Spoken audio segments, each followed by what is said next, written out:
Pahinumdum ko usa ka higayon nga nagkapi-kapi ko sa usa ka gamay lang nga kanang coffee shop. Kay mingaw man, nindot nga kanang mag-relax lang, basa, dala ko gamay akong paboritong libro nga ongoing na akong ginabasa.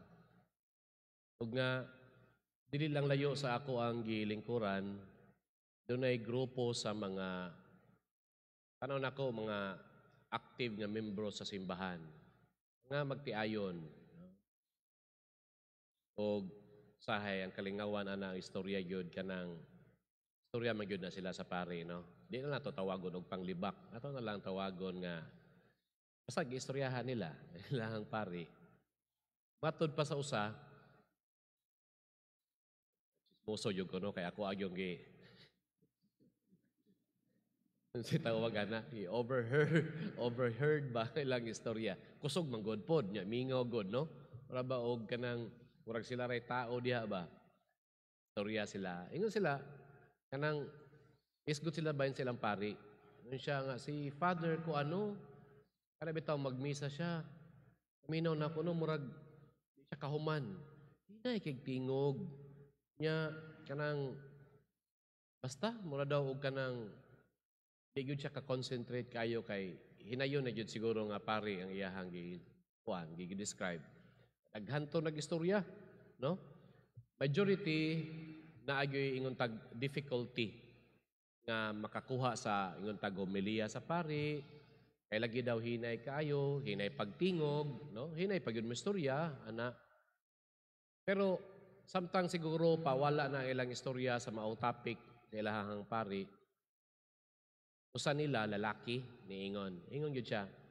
Pero no, kung paminawon lang gyud nato, ako gitry man gyud nako, matod pa niya, maminaw gyud bitaw. Nindot biya gyud siya og mga insights. Nindot biya gyud siya og humiliya. Dito ko nagtango-tango ako. And that is exactly the point. No?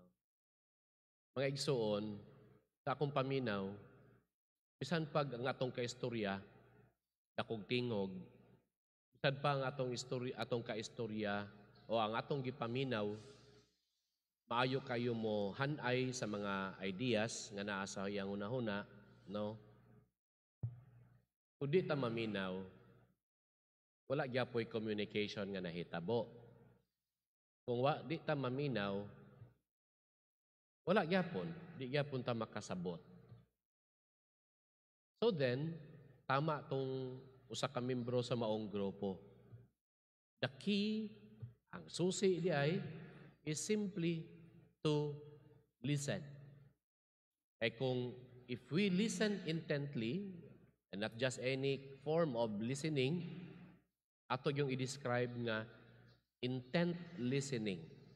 Doon nagyoy tumong nga maminaw. Doon nagyoy desire nga maminaw. Aron nga, masabtan kung unsa gyud ang gisulti sa maong nagistorya. Mao gyud na ang susi, mao gyud na ang key to listen. Mao na mga igsuon sa atong ebanghelyo karon.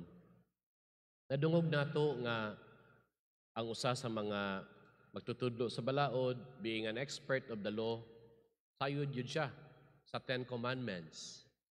Sayod siya nga for many generations, gikan sa ilahang mga katigulangan, ipaningkamutan ang pagpuyo, pagsunod sa sugo sa Dios.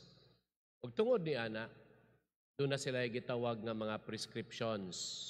Sugod pa kang Moises, mauna nga sa kadaghag mga prescriptions, mga dekrito, diha sa subay sa balaod, niabot na gyud og 613 ka mga prescriptions.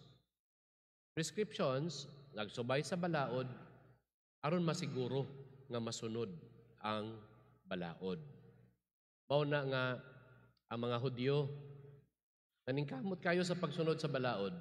Pero kung maingon kag sundo nimo ang 613, Sa prescription sa balaod, maunay lisod. Gikan sa prescription unsaon pagsunod sa rito, sa pagpanghugas, the ritual purity, part man gyud na sa ilahang ah, angay nga buhaton, no? Ang gitawag nga kosher, tanan na siya. Pero naglibog ang mga Hudyo sa kadaghanon ba naman sa ilahang balaod, asa man gyud ang labing yung taglabaw sa tanan. O na nga nangutana siya kang Jesus. And then we can say, great synthesizer gyud ang Ginoo.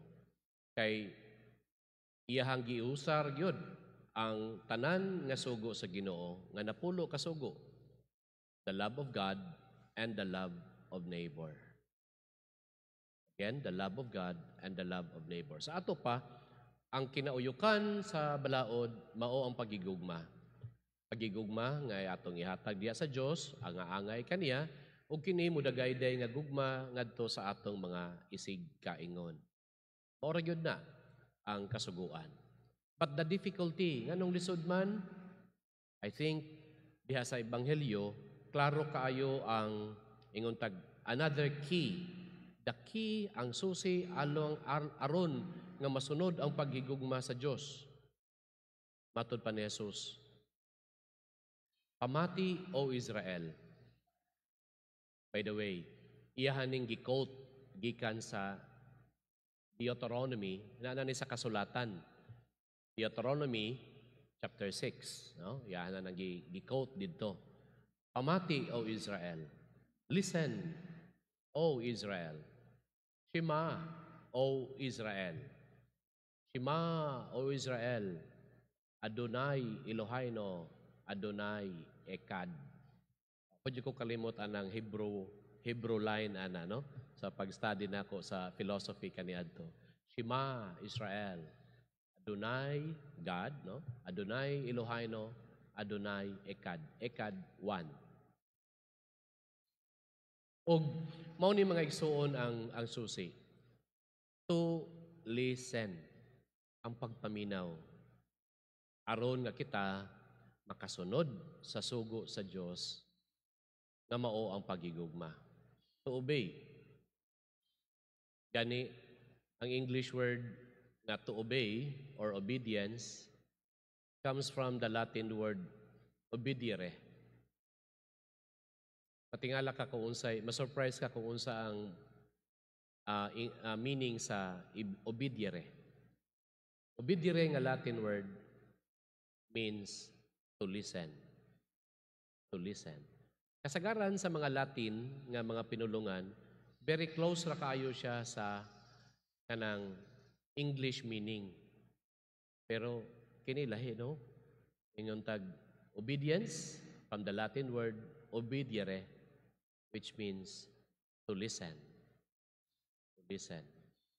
Kay kung ingon gay tag obedire unta to follow, or dili man, to listen man.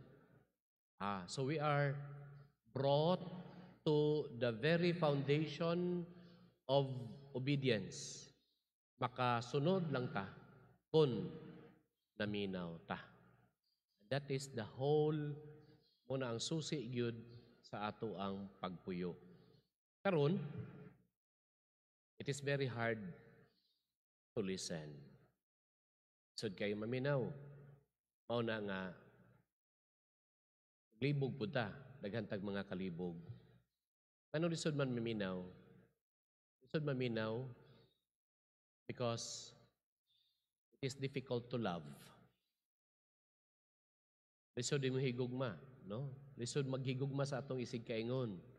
Labi na nga ingon tag di gyud siya lovable. Okay? And that is the first challenge that we have to do. Mura bitaw kanang vicious cycle siya.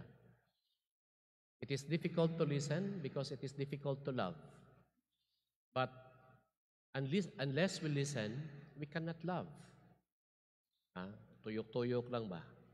So then, if we want to grow in love, so there is a need to listen. Kinahanglan nga muhatag yun ta sa ato ang kasing-kasing, abrihan nato atong kasing-kasing aron sa pagpaminaw. Knowing that listening itself is the greatest or one of the greatest acts of loving. Ang mga igsuon kining panahon sa Kwaresma, usag yun ka once again to check on ourselves. This is a time when we intend to listen more to the Lord. Atong pangayoon sa Ginoo ang maong grasya nga sa matag adlaw sa atong kinabuhi, tabangan kita niya nga ablihan ang atong mga kasing-kasing, our heart which has its ears, ug mismo ang ato ang mga dalunggan nga atong madunggan ang iyang tingog. Madunggan nato siya, madunggan nato ang mga atong mga igsuon, isig kaingon nga nagkinahanglan sa atong pagigugma. Amen.